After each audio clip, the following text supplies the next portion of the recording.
Okay, I am finally back at these videos again. Today is November 1st, 2023.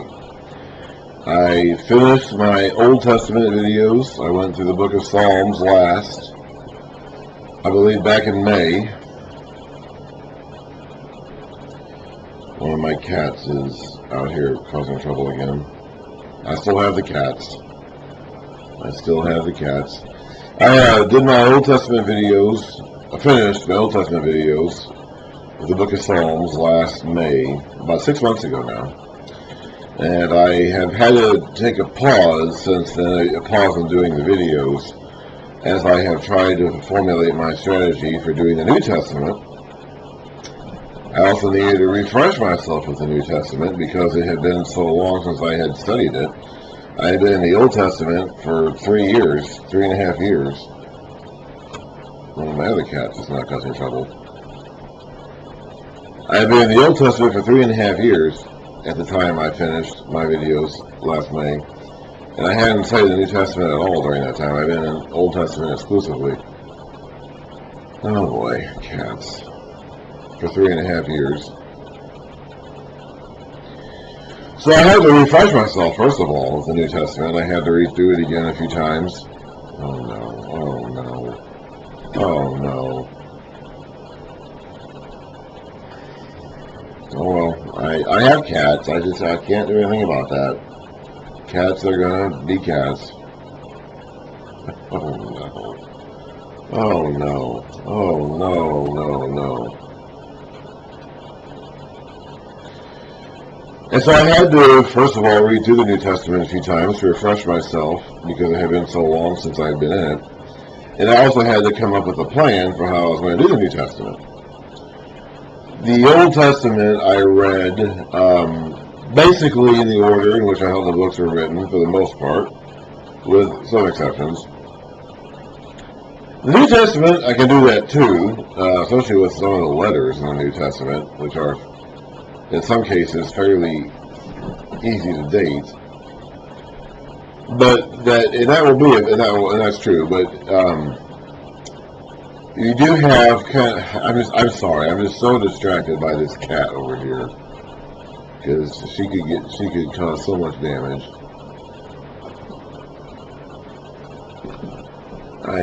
It's been a while since I've done this, so I kind of forgot the proper protocol for doing it. I forgot how to move things around and set things up, and I put something in the wrong place over there, and the cat is going crazy with it. She's down now, so hopefully she's got her fill of fun and won't do that again. So anyway, now the Old Testament covered a span of about 1,000 years. I mean, you go back all the way to the beginning of history, however far back that goes. But from the time it was started by Moses in the 1400s BC until the last books were finished by Ezra or the chronicler, whoever that may have been, in around 400 BC, it was about 1,000 years. So the span of the Old Testament, from the earliest books to the latest books, was about 1,000 years.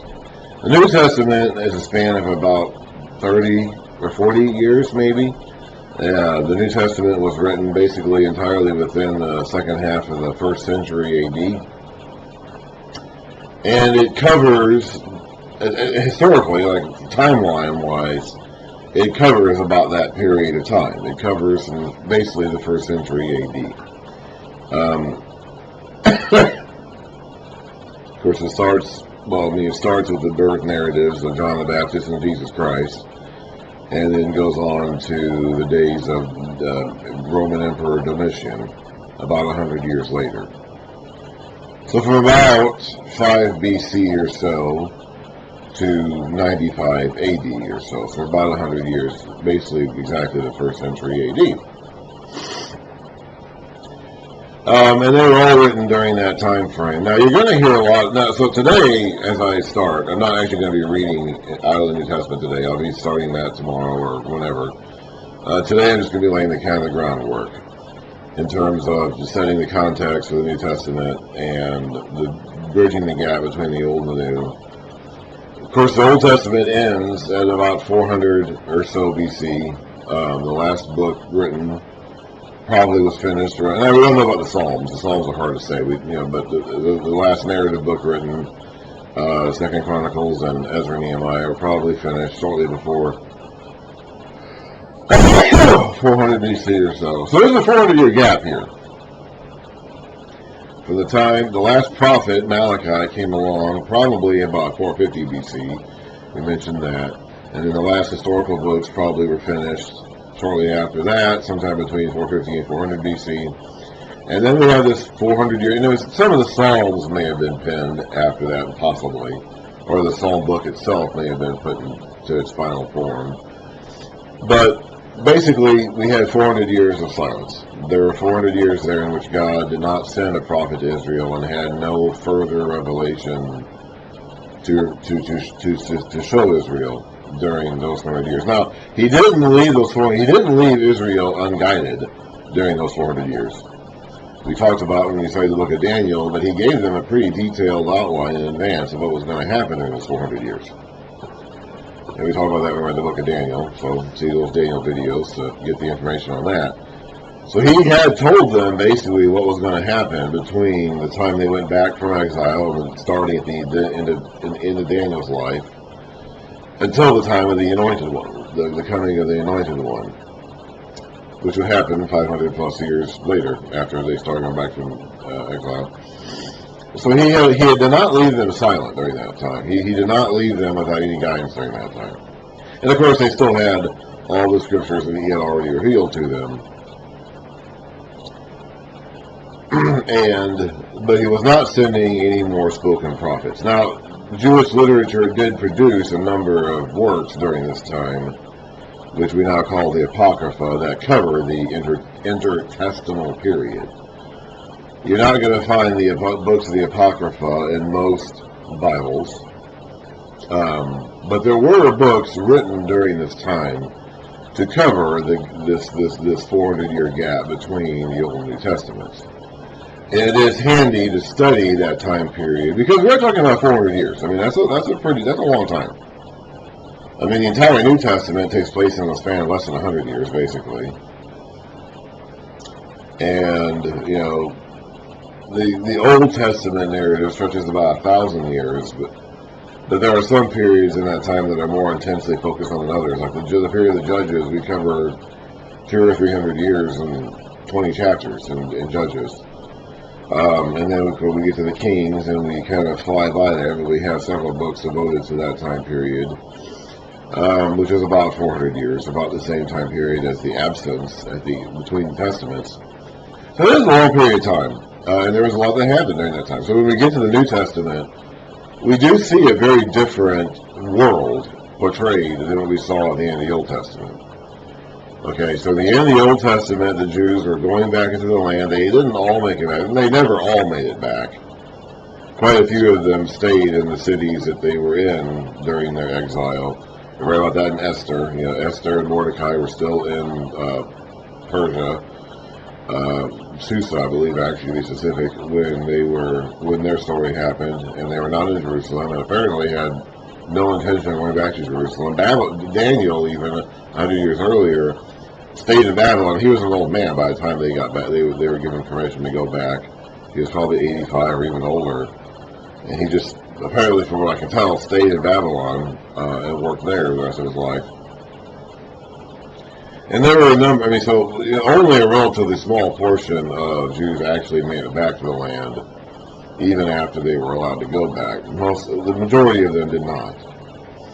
But we end the Old Testament with them back in the land. The temple has been rebuilt, the city has been rebuilt, the wall has been rebuilt. Not everyone has come back, and so they're still longing for that final return to their homeland. And they're not free, they're not independent. They still are subjugated to a foreign power. At the end of the Old Testament, it's Persia. Persia came in, they beat Babylon. Remember, they had this happening in the book of Daniel. Cyrus the Great diverted the river, Euphrates River, to allow entry underneath the city of Babylon. and came up from underneath and took the city basically without a fight in one night. Now, there had been fighting going on before that, but that was the final fall of the city and the kingdom, the empire of Babylon. And then the Persians ruled for about 200 years. And they're still ruling at the time the Old Testament ends. The Old Testament covers about the first 100 years or so of Persian rule. It gets us to about the late 400s BC. And the Persians spend most of their empire, their 200-year reign, fighting the Greeks to the west. And they eventually lose to the Greeks. Eventually, in the 330s BC, Alexander the Great comes along. We read about this in preview form in Daniel. He comes from the west in Greek, and he goes to the east. He's finally tired of all these Persians. He and his fellow Greeks have been fighting the Persians for 200 years now. And he just goes through and he plows them all down. And he wins pretty decisively and conquers the entire old Persian territory, adds on to it, and then goes as far as India before finally being convinced by his army to turn around and go back, and he dies on the way back home. As a young man in his early 30s, and then his empire is split. Now, he did conquer Israel, did not fight them. They surrendered to him peacefully. According to Josephus, the Jewish historian of the 1st century AD, Alexander went to Jerusalem, surrounded it like he does everything else, like they always did back then. And they actually surrendered to him and then showed him the prophecies in Daniel saying that he was going to do this. And he was impressed, and so he did not destroy Israel or Judah or Jerusalem like emperors tend to do. And so now the Greeks are in charge. This is in the 330s BC. It's now the Greeks are in charge. Alexander the Great. Now the Jews, as far as I can tell, got along pretty well with the Persians. From the little bit we read about their interactions in the Old Testament, and then there's 100 years of silence, so we really don't know what happened from the end of the Old Testament to the time that Alexander the Great comes along. That's about 100 years, but we really don't know what happened at that time. And it appears as though the Jews got along pretty well with the Persians. The Persians are very tolerant. The Persians, again, their entire policy was that they were going to let the people they conquered, the conquered people that they inherited from Babylon, go back to their lands and do whatever they wanted to do, live however they wanted to live, as long as they paid tribute to the Persian king. So they were pretty tolerant. They didn't enforce their beliefs on their conquered, captured peoples. The Greeks were not. They were not tolerant. They were pretty intolerant. When you were conquered by the Greeks, they expected you to start living like a Greek. This is kind of the roots of European colonialism, I guess you could say. This idea that the Grecian way of doing things is the best way of doing things, and everybody should do what Greeks do. Which we still see kind of persist to this day in a lot of our Enlightenment ideals. The Western democracies to this day meddle in the affairs of other countries around the world and insist on enforcing our way of life on other peoples, and inevitably cause all kinds of trouble when we do that. And this is basically where that comes from. I mean, that comes from the ancient Grecian attitude that conquered peoples need to act like Greeks. The Greek way of life is the best way of life. So the Greeks are smarter than everybody else, and so everybody needs to be acting like a Greek.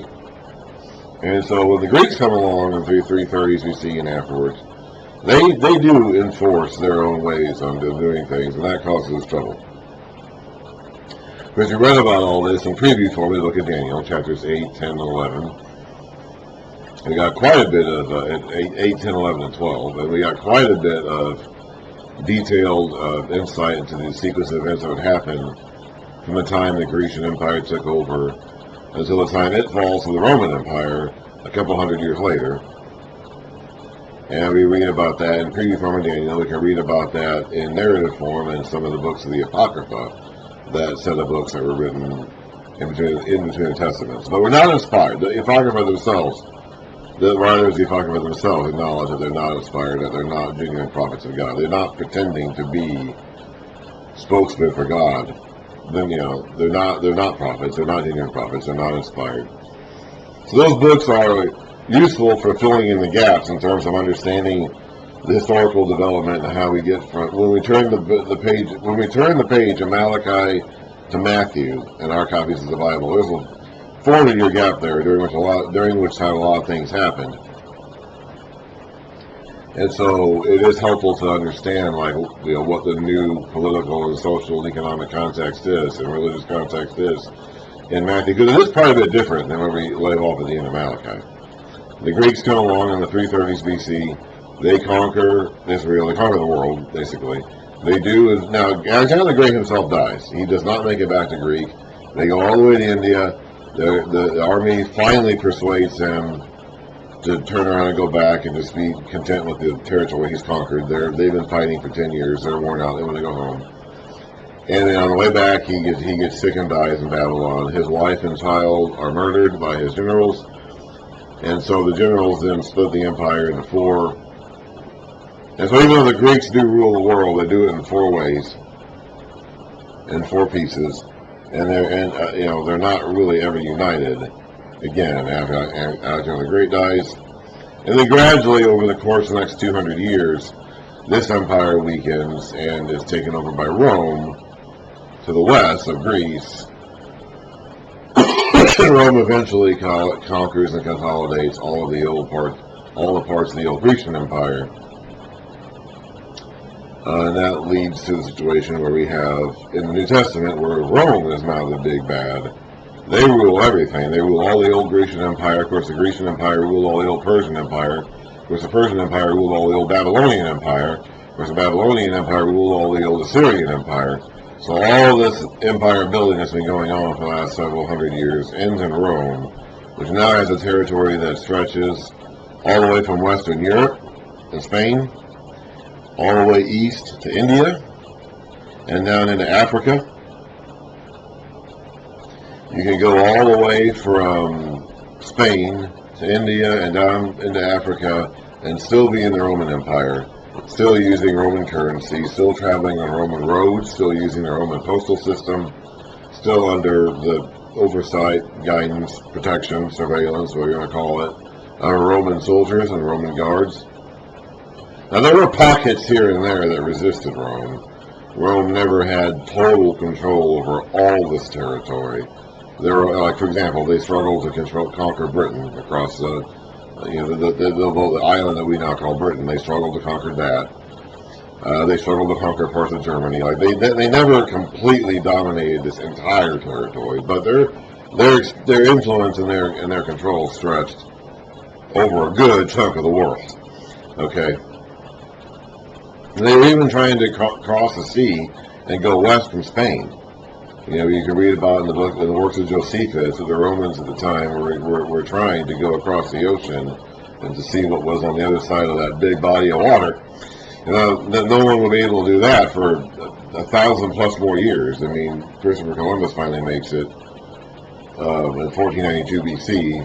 I'm not sure if he was the first. There's possibility, other people probably did it before then and just aren't as well documented. But it's going to be 1,000 years before anyone actually makes it across. The Romans are trying. The Romans and the Josephus' day in the 1st century AD were trying. They were thinking about it. And the Romans inherited all the parts of all the previous empires. You read about that in the book of Daniel in preview form. It was represented in two ways. In Nebuchadnezzar's dream in Daniel 2, it was represented by the feet and the legs and feet of iron and clay, meaning that some parts of the empire were going to be strong and the iron, some parts are going to be brittle, the clay. Like I mentioned, they never totally controlled all this territory. There were always pockets of resistance. What is that plant that is scattered around? And it's also represented later in Revelation, the sequel to Daniel, by a monster that takes parts of the forms of all the previous monsters. Because it absorbs them all, like all those other empires that existed, came and went during the years, lived on as part of the Roman Empire, and were kind of absorbed and assimilated into that. As each empire came and went, it conquered the previous empire and absorbed parts of it into itself, and then it culminates in Rome. And it's during the days of the Roman Empire that a king is going to come. We read about that again in Daniel. It's during the days of the Roman Empire that a rock is going to be cut out without human hands. We see that in Daniel 2. that's going to fill the whole earth. It's going to be God's kingdom. We see in Daniel 7 that during the days of those empires, that one like a son of man is going to come with the clouds and be led into the presence of the Ancient of Days, and he's going to be representative of his people. So this is that time frame, and God gave them the time frame in the book of Daniel. Now, the book of Daniel is not going to be, oh gosh, she's going to, hang on just a second. The book of Daniel is not going to be quoted extensively in the New Testament, but it is going to be at the forefront of every Jewish mind during this time period. They're all expecting this king, because God gave them the time frame for when to expect. You know, all the Old Testament, all the prophets talked about this upcoming king in some way or another. Some of them talked about it more than others. This is what I have to deal with. This is just what I have to deal with.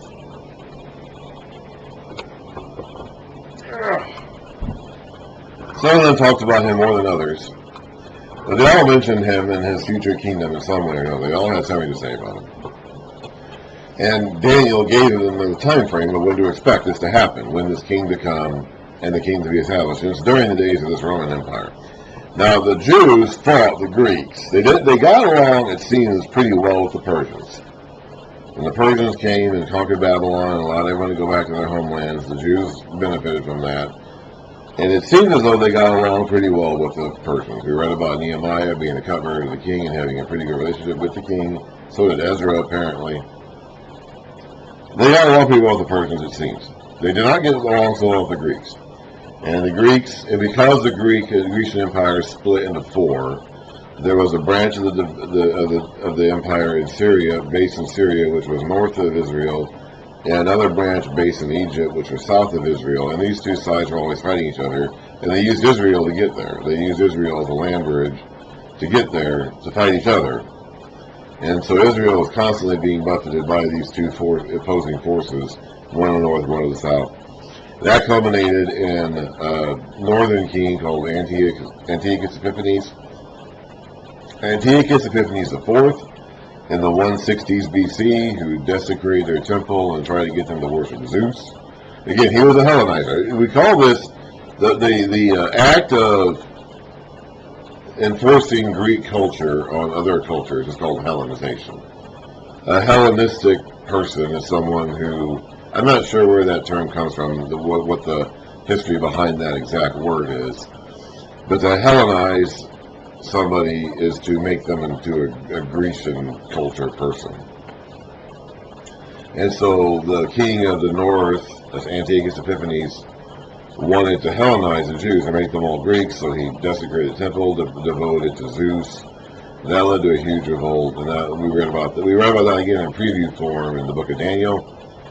We can read about the history of that in the apocryphal books of 1st and 2nd Maccabees, because there was a family called the Maccabees that ended up leading a revolt to get rid of him. And they did. They did successfully do so. They did, and in fact, for a while, for about 100 years, they regained their independence. Due to this war they fought to regain control of their temple, they actually did manage to gain their independence again for about 100 years. For about 160 to 60, 160, 260 or so of BC. And then the Romans came. In fact, they actually invited the Romans to come in 63 AD to help them solve another problem. And the Romans came and they never left. The Romans came in and they took over and they never left.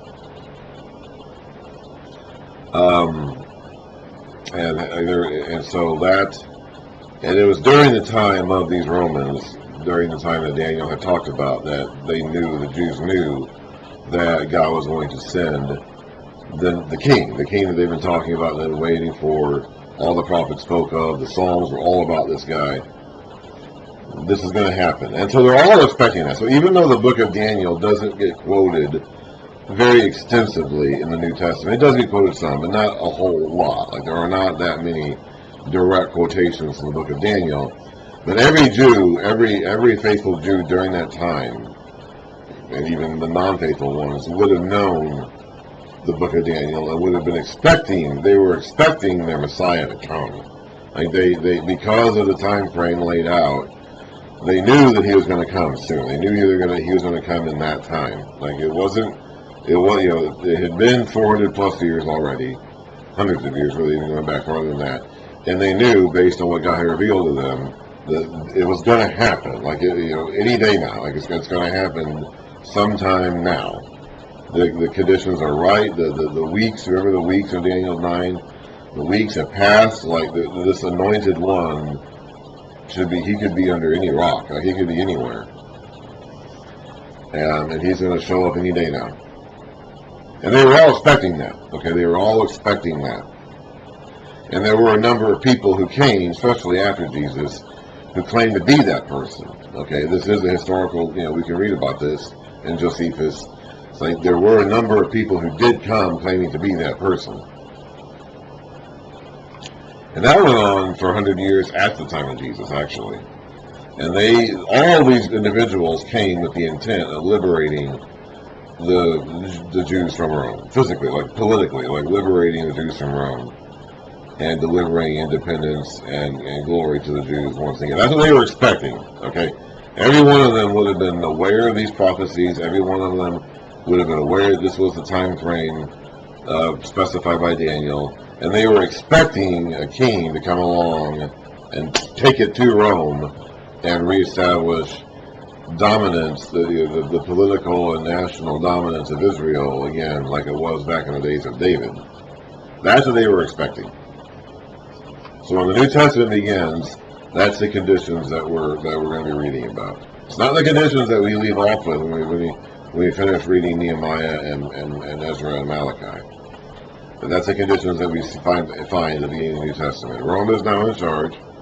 All the empires that God predicted would come and go have come and gone. And now this one is in charge. The next one is going to be God's own kingdom.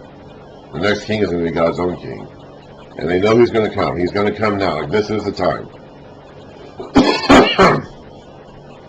And when he comes, they think he's going to kick those Romans' butts, get them out of here, and make everyone in the world come to Jerusalem and bow down and worship him and pay tribute to the Jews as the rulers of the world. That's what they're expecting. That's what they think is going to happen.